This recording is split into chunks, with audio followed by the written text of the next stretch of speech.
Alright, good morning. It's a beautiful Monday morning, 6th of April 2020, and where we're at is very often in these projects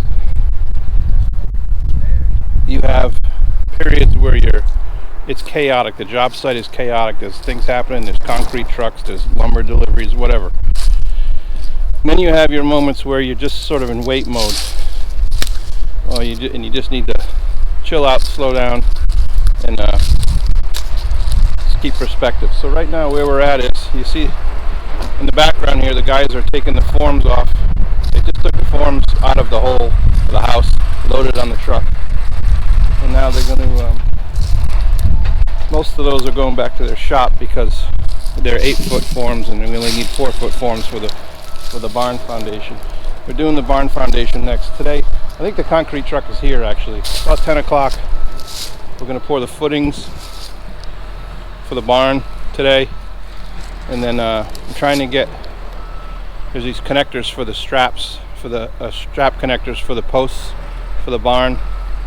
I'm trying to get those here because those actually, after they build the forms for for the walls, those get nailed right to the forms, and then the concrete, they get set right in the concrete, and that's what accepts the posts for the barn. So I just got off the phone with this the lumber salesman. He's going to get me the foam for the slab, under the slab, and I'm trying to get those connectors here tomorrow. So if not, I may have to run around this afternoon, take about an hour drive and pick them up at another place. But so footings today, build the forms tomorrow, pour either tomorrow afternoon or Wednesday morning.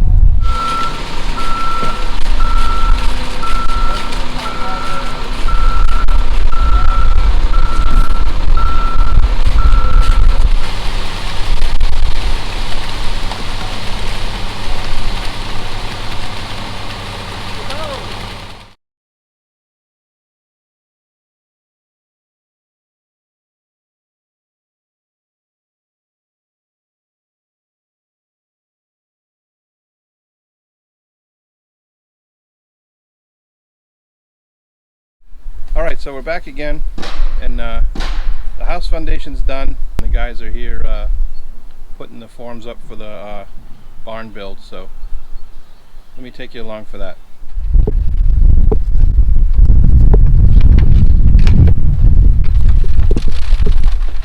Oh, he's checking the plan, that's a good sign. What's up? Alright. You really want a barn?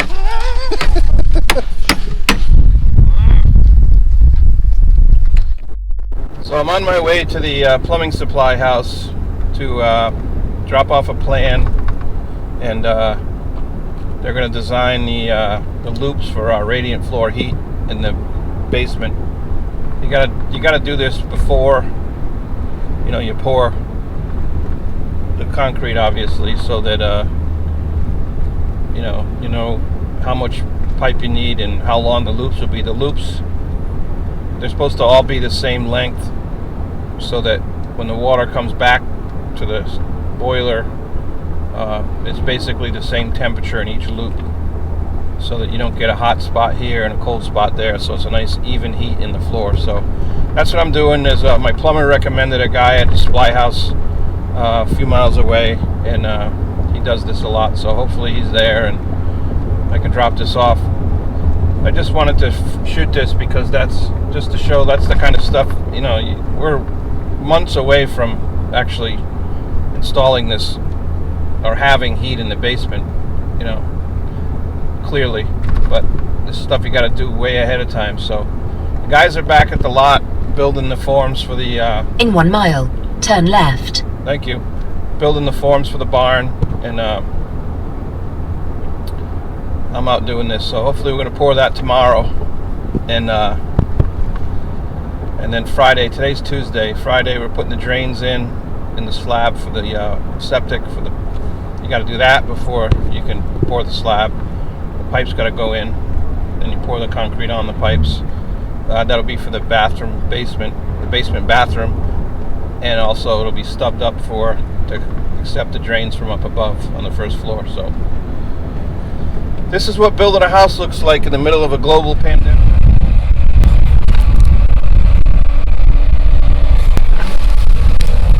He's having a hard time with this one.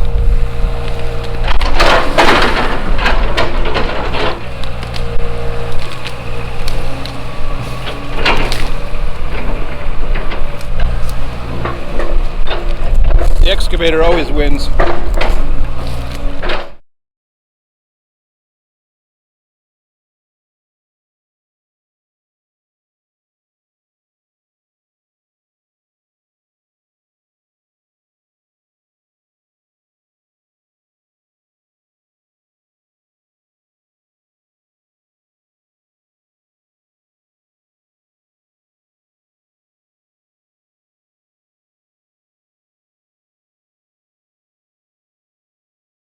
Okay, next day, we're here, got concrete coming in about an hour or so. Guys are here oiling the forms.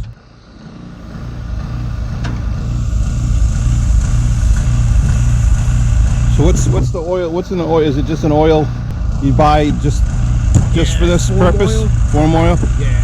This way here, the concrete doesn't sit there. Yeah. Yeah. I used kerosene and waste oil when I did it.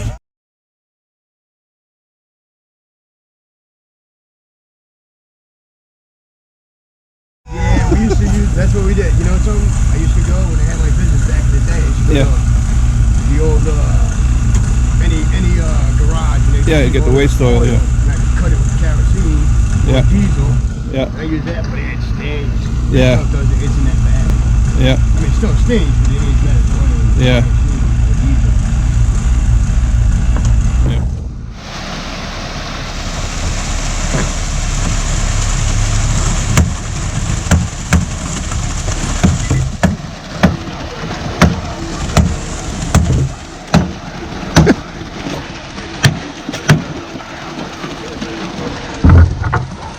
Billy likes his angry rock and roll.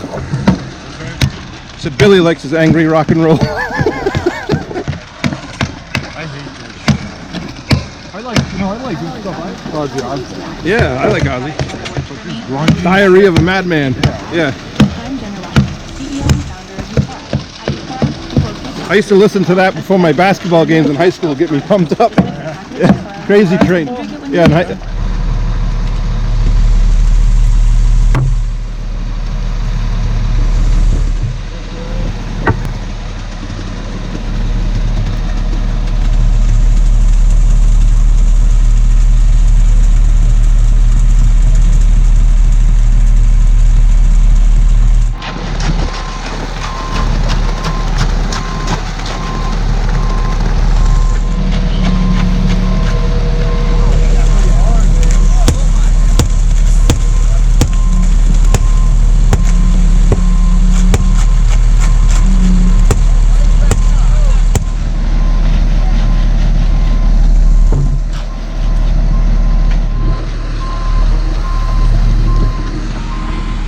Billy's been at it 30 years. The master at work. Yeah. And the good news is Chris went to get the pizzas. Oh, did it? Yeah. I tell you what, that pizza's pretty good, man. Yeah. My friend from high school owns that place. Oh, does he? Yeah. I haven't seen him since high school, but Yeah, I did a job up the street not too far from here. yeah. And I stopped here, but I think I got a grinder and not the pizza. Yeah. The other day when I got it, it was really good. Yeah. Mystic Pizza 2 he's talking about.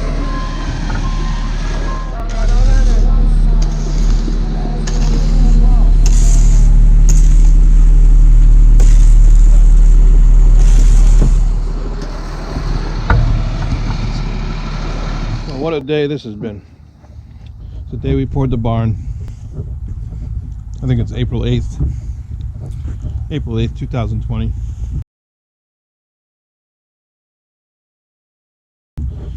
And we had a little problem this morning. The first truck concrete got here.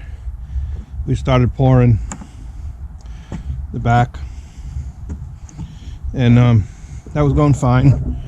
And then I started looking at the layout of the walls here, and the problem I had was I bought the barn kit from Jamaica Cottage Shop, and they provided a set of plans that my building department didn't feel was sufficient to issue a permit. So I paid the guy who designed the house to make me a set of plans off of the Jamaica Cottage Shop plans, and they differed a little bit. What happened was, you see these right here? There's going to be two 6x6 posts right here, and then these are the garage door openings. 1, 2, 3. And Harry asked me, you want 9-foot doors or 10-foot doors?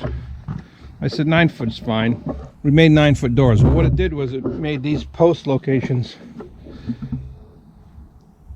off. And I realized it just before we started to pour.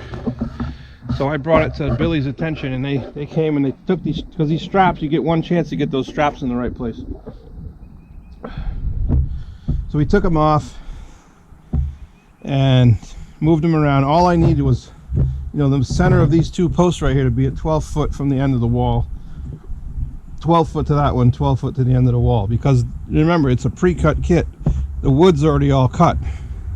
It's not like I'm framing this myself. I just got to get this stuff in the right place, and then all the pieces should fit together, right? So anyway, so the concrete truck sat there not pumping concrete for 15 minutes. He started to get agitated, you know. So Harry told him to put a little water in his mix and mix it up. And I think the guy, Harry told him to put 10 gallons of water in. Harry told him to put 10 gallons of water in. And we think what he did is he turned the faucet on, he never turned it off. So by the time that stuff, he was over here. You see all this on the ground here. He was over here with the chute. Ray was standing here, and he got shot with like concrete soup. Went all over his pants and everything else. So then the driver got even more agitated. You know, the dispatcher's calling him, "Where are you? You should be back by now," blah, blah, blah. Harry called the concrete company. We ended up telling him to go home because he just started getting, we just got him off the job. But anyway, the next guy was already here. That went fine. And then another truck came and that went. So bottom line is, it really pays to hire the right guys, because through the whole process, the 4 concrete guys were calm. They never got upset. They knew they were going to get it done. You know, these are stressful situations. But these guys are professionals. They've been through so many pours before. They knew it was all going to work out. And I got an awesome job out of them again. So I'm so thankful I hired those guys. Take you around the wall. See down there, the slab will go over the top of that. And that'll be one of the garage bays. So today's Wednesday. It's going to rain all day tomorrow. And Friday they'll strip these and we'll backfill it. 4 tubes in out there. You know. So I bought the guys pizza, and we all had a laugh at the end of the day. I feel bad that the driver had a bad day, but you know, he should have stayed calm too, and everything would have been fine.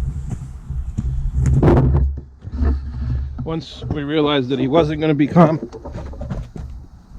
yeah, that was me almost falling off. Once we realized that he wasn't going to be calm, he got told to leave the job site. So that's what happened. All right, I'm tired. Stress makes you tired. I'm gonna go home. Jen's working on a rental property of ours. I'm gonna stop by, see how that is going. So today I guess I'm gonna tell you, do what you dig what you do. Don't get stressed out. Stay calm. Life will be sweet. See you next time.